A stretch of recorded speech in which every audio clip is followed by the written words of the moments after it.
నేను ఇక్కడున్నానురా. నానమ్మా నానమ్మ నానమ్మ నానమ్మ నానమ్మ నానమ్మ నానమ్మ ముందు కిందకి దించురా, ముందు కిందకి దించు. ఏమైందిరా? చాలా సంతోషంగా ఉన్నట్టున్నా. ప్రియ దగ్గర నుంచి ఫోన్ వచ్చింది. ప్రియ దగ్గర నుంచి నువ్వు అన్నావు కదా తను నన్ను మర్చిపోతుంది అని. కానీ లేదు, అనుక్షణం తనకి నేనే గుర్తొస్తున్నానట. ఎప్పుడు నన్నే తలుచుకుంటోందట. ఎటు చూసినా నా మొహమే కనిపిస్తోందట. నేనెప్పుడూ నీకు చెప్పలేదు కానీ ఇక్కడ నా పరిస్థితి కూడా అంతే. ప్రియ వెళ్ళినప్పటి నుంచి నాకు ఏమీ నచ్చట్లేదు. కానీ ఇవాళ తన దగ్గర నుంచి ఫోన్ వచ్చిన తర్వాత నాకన్నీ నచ్చుతున్నాయి. నానమ్మ, ప్రియ నన్ను సింగపూర్ రమ్మంటోంది. వచ్చి వాళ్ళ అమ్మని కలవమంటోంది. వాళ్ళ అమ్మనా? అవును. ఒకవేళ నేను వెళ్ళలేదంటే ప్రియ వాళ్ళ అమ్మగారు తనని ఇంకెవరికైనా ఇచ్చి పెళ్లి చేయాలని నిర్ణయించుకుంటే నేను అలా జరగనివ్వనని చెప్పాను. నేను వస్తా అన్నాను. నీ చెప్పింది కరెక్టే కదా? నేను వెళ్ళనా?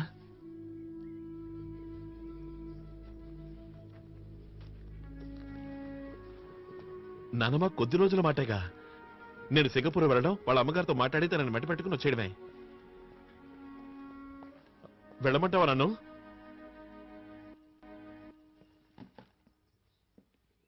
నువ్వు సమాధానం చెప్పవేంటి? తప్పనిసరిగా వెళ్ళాలని నిర్ణయించుకున్నాక మధ్యలో నన్ను అడగడం ఎందుకు? వెళ్ళు, నాదే ఉంది. ననమ్మ, నీకు సంతోషంగా లేదా? ప్రియంటే నీకు ఇష్టం లేదా? ప్రియ అంటే ఇష్టమే, కానీ అంత దూరం నువ్వు వెళ్ళడమే ఇష్టం లేదు. ఆ ప్రియ నిన్ను నిజంగానే కోరుకుంటే వాళ్ళ అమ్మని తీసుకుని తనే ఇక్కడికి రావచ్చుగా. నువ్వు అక్కడికి వెళ్ళడానికి వీల్లేదు. అదే ఎందుకు వెళ్ళకూడదు అంటున్నా. ఒకసారి చెప్పానుగా నిన్ను అక్కడికి వెళ్ళొద్దని. అంతే, ఇక మాట్లాడుకో. ఎందుకు వెళ్ళకూడదు అంటున్నా. వెళితే ఏమైపోతుంది? చిన్నప్పటి నుంచి ఇదే వింటున్నాను.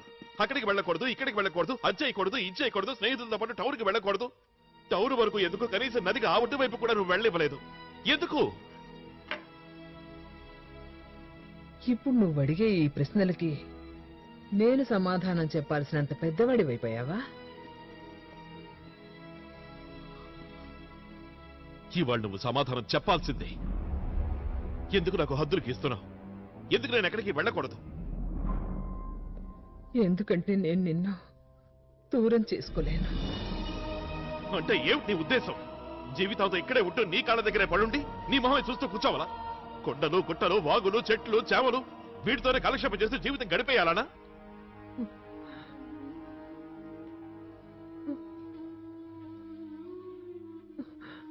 కానీ నానమ్మ, నేను అలా ఉండలేను.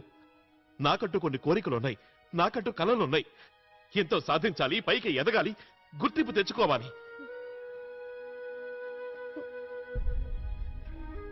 నేను నీకు దూరం కాకూడదు, కానీ ప్రియ నాకు దూరం కావాలా? అసలు నా సంతోషంతో నీకేమాత్రం పనిలేదా? ఇంతవరకు నువ్వు చెప్పిన ప్రతిదీ నేను విన్నాను. నా కోసం ఒక్క మాట నువ్వు వినలేవా? స్వార్థం అంటే ఏమిటో ఈ రోజు నిన్ను చూసి తెలుసుకున్నాను. నీ గురించి ఎంతో గొప్పగా ఊహించుకున్నాను, ఎంతో గొప్పగా. నా ఊహలన్నింటినీ బుక్కిబాల్ చేశావు. అదే ఈ రోజు మా అమ్మ నాన్న బతికుంటుంటే తప్పకుండా నా మనసును అర్థం చేసుకునేవారు, నన్ను వెళ్ళనిచ్చేవారు, అడ్డగిచ్చేవారు కాదు.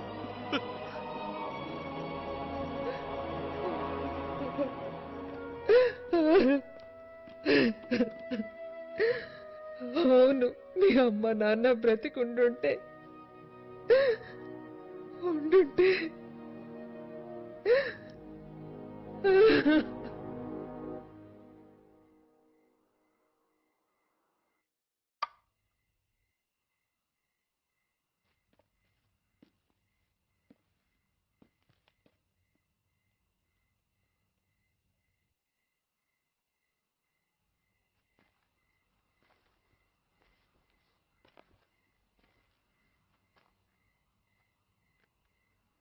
నానమ్మ, సారీ.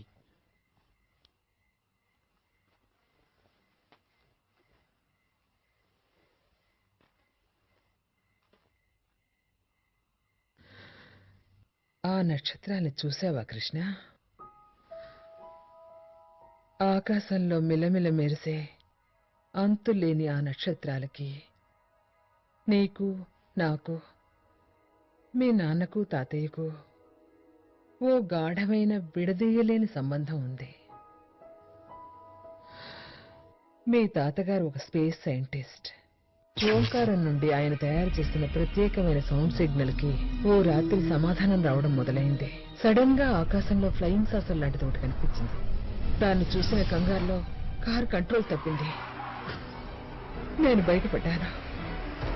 కానీ మీ తాతయ్య అప్పుడు రోహిత్ నా కడుపులో ఉన్నాడు. యాక్సిడెంట్లో వాడి తలకి దెబ్బ తగిలింది. అందువల్ల వాడు అబ్నార్మల్గా పుట్టాడు. పెద్దవాడైన తర్వాత కూడా వాడి బుద్ధి చిన్నపిల్లాడిలాగే ఉండేది. ఒకరోజు రాత్రి మా ఇంటి పక్కనున్న ఖాళీ స్థలంలో పెద్ద స్పేస్ షిప్ వచ్చి దిగింది. దాంట్లోంచి కొంతమంది ఏలియన్స్ బయటకొచ్చారు. అందులో ఒక్కడు మాత్రం తిరిగి వెళ్ళలేకపోయాడు. ఆ తర్వాత జాదూ అనే ఆ ఏలియను, రోహిత్తు స్నేహితులయ్యారు. ఆ జాదూకి అపూర్వమైన దివ్యశక్తులుండేవి. అతను ఆ శక్తులన్నిటినీ రోహిత్కిచ్చాడు. రోహిత్ పూర్తిగా మారిపోయాడు. ఒకరోజు జాదూ వెళ్ళిపోయాడు. కానీ రోహిత్కి అతనిచ్చిన శక్తుల్ని తిరిగి తీసుకోలేదు. ఆ తర్వాత అంతా శాశ్వతంగా మారిపోయింది. మామూలు మనుషులు చేయలేని పనుల్ని ఆ శక్తి వల్ల నా కొడుకు రోహిత్ సులభంగా చేసేవాడు. ఆ రోజుల్లోనే మీ అమ్మకి నాన్నకి పెళ్ళయింది. అతి తక్కువ కాలంలో రోహిత్ గురించి ప్రపంచమంతటా తెలియడం మొదలైంది. ప్రపంచంలోనే అతిపెద్దదైన ఐటీ కంపెనీ తాలూకు చైర్మన్ రోహిత్ని విదేశాలకు పిలిపించారు.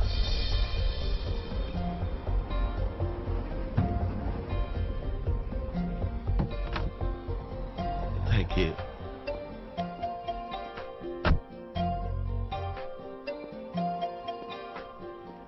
Welcome to Technotronics. Come with me, sir.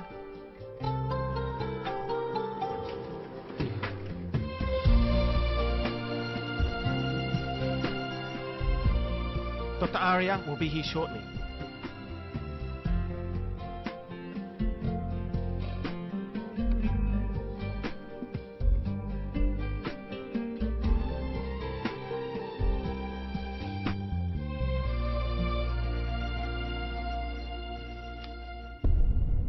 Mr. Rohit, sorry to keep you waiting. That's all right sir. నేను ఊరికే ఈ బుక్ ఇది నేను రాసిన కొత్త పుస్తకం ఫస్ట్ కాపీ. మీరు చదివి అభిప్రాయం చెప్పండి. చాలా మంచి పుస్తకం సార్. మీరు బాగా రీసెర్చ్ చేశారు.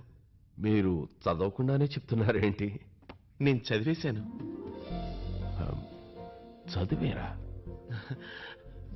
పేజ్ నెంబర్ 126, 244 అండ్ 354లో ప్రింటింగ్ మిస్టేక్స్ ఉన్నాయి. నేను మార్క్ చేశాను. అంటే మీరు 400 పేజీల పుస్తకాన్ని 10 minutes లో పూర్తి చేశారా? నేనెవరితో మాట్లాడుతున్నాను ఒక నిమిషం మర్చిపోయాను రోహిత్. మిమ్మల్ని ప్రశ్నించడం అంటే మీ టాలెంట్ ని ఇన్సల్ట్ చేసినట్టే. It's an honour to meet you. The honour is mine sir. మీ వంటి గ్రేట్ సైంటిస్ట్ అండ్ ఇన్నోవేటర్ ఎదురుగా నించుని మాట్లాడుతున్నాను అంటే అది ఇప్పటికీ నమ్మలేకపోతున్నాను సార్. మీరు వైర్లెస్ కమ్యూనికేషన్ ఫీల్డ్ లో చేసింది నిజంగా ఒక గొప్ప రెవల్యూషన్ సార్. మీరు కంప్యూటర్ని టేబుల్ నుంచి తీసి ప్రజల అరిచేతిలో పెట్టారు సార్. ఈ రోజు ప్రజలు మొబైల్ ఫోన్లో క్రికెట్ మ్యాచ్ చూస్తున్నారంటే అదంతా బీచలనే సార్. రోహిత్, నేను ఒక డ్రీమ్ చూశాను. a new vision. ఒకవేళ ఆ విజనే నిజమైతే గనక ఈ ప్రపంచం తలరాత, స్వరూపం, ఫేట్ అండ్ ఫేస్ రెండూ మారిపోతాయి.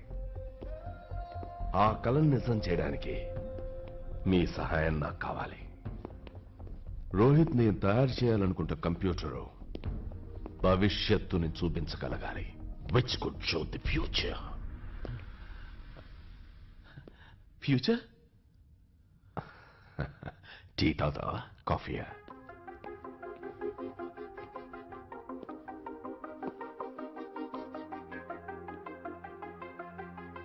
నాకు మీ డ్రీమ్, మీ విషయం అర్థమవుతోంది సార్.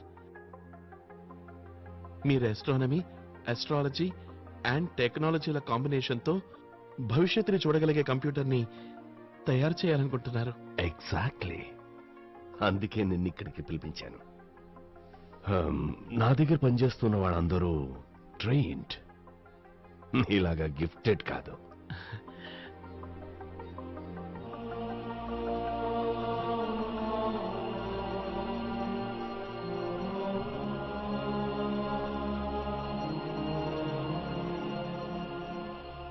ఏంటో ఆలోచిస్తున్నావు?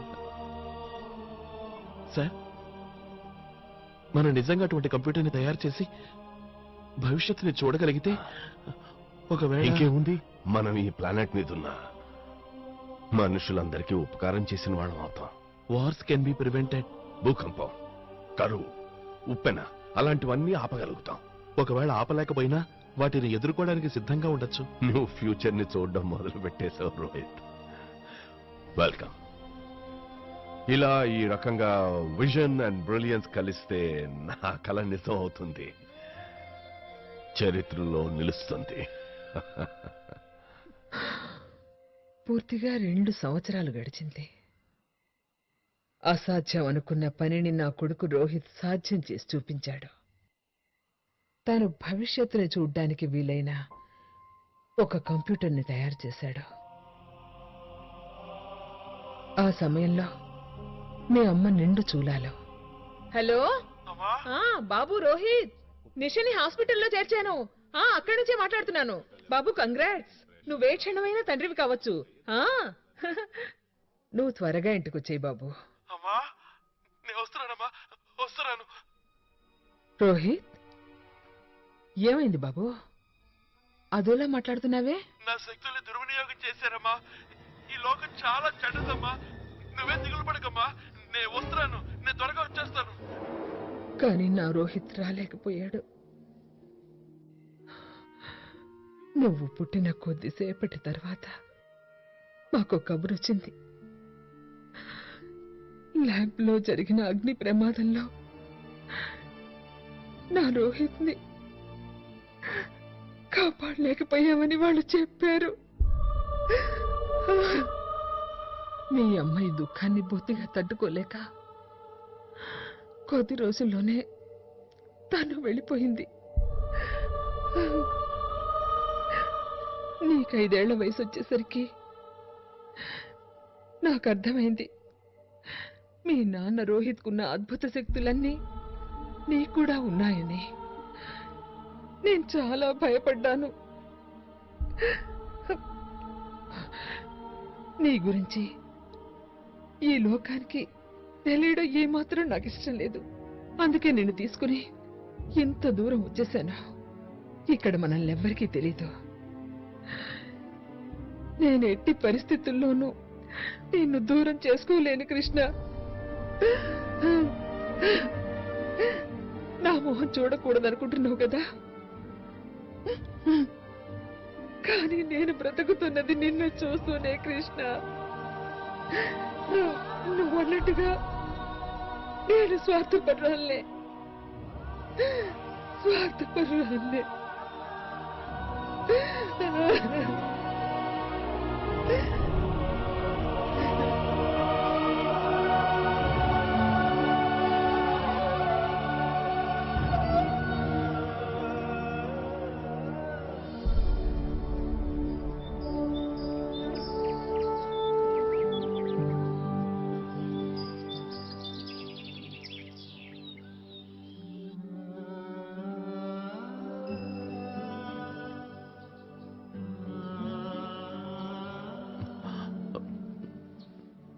నరమా, ఏం చేస్తున్నావు? మీ నాన్న బట్టలు నీకు సరిపోతాయా అని చూస్తున్నా. నువ్వు సింగపూర్కి ఈ బట్టలతోనే వెళ్తావా? నరమా, కానీ నువ్వు లోకం దృష్టి నుంచి నిన్ను మాత్రమే దాచాను, కానీ నీ హృదయాన్ని కాదు. వెళ్ళు, నీ ప్రియని ఇక్కడికి తీసుకురా. వెళ్ళు. కృష్ణ, నువ్వు అక్కడ జాగ్రత్తగా ఉండాలి సుమా. టైంకు తినాలి, టైంకు పడుకోవాలి. ఎవరితోనూ ఎక్కువ మాట్లాడకూడదు. ఎవరితోనూ గొడవలు పడకు. నువ్వే పని చేసినా మామూలు మనుషుల్లాగే చెయ్యి. అర్థమైందా? చూడు, ఆవేశంలో నీ శక్తులు బయటపడే పనులేవి చేయకు. ఎందుకంటే లోకానికి నేనెవరన్నా తెలియకూడదు, అంతేగా? అవును బాబు. నా అనుమానం నా గురించి దిగులు పడకు. నేనెవరన్నది ఎట్టి పరిస్థితుల్లోనూ ఎవరికీ తెలియనివ్వను. నా ప్రతిభని, నా అద్భుత శక్తుల్ని, నా ప్రత్యేకతని నాలోనే దాచుకుంటాను. ప్రమాణం చేస్తున్నాను.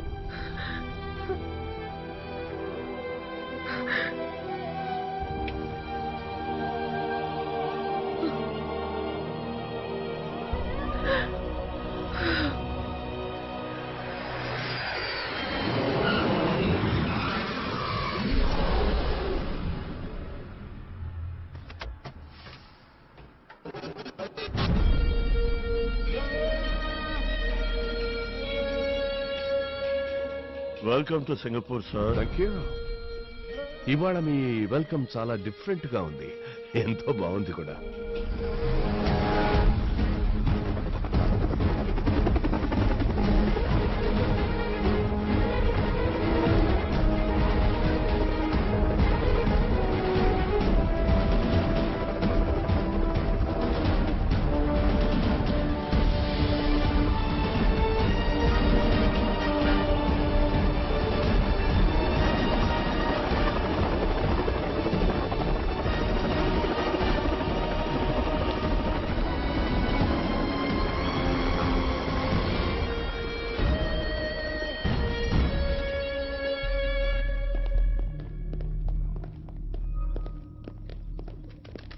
Good afternoon, sir.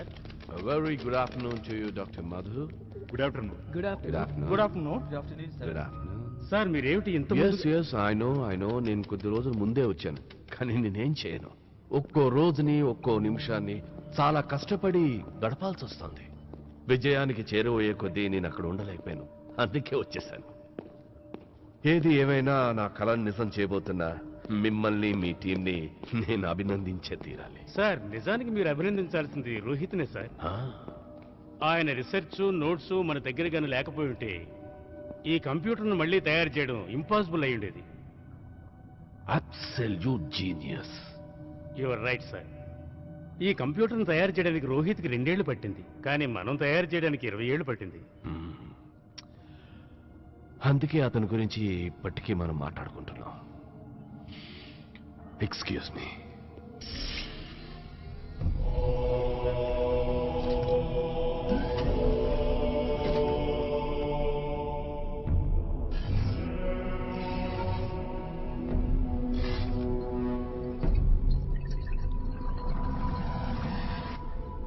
ఇప్పటి వరకు రేపు జరగబోయేది ఇవాళే చూసిన వాళ్ళెవ్వరూ లేరు.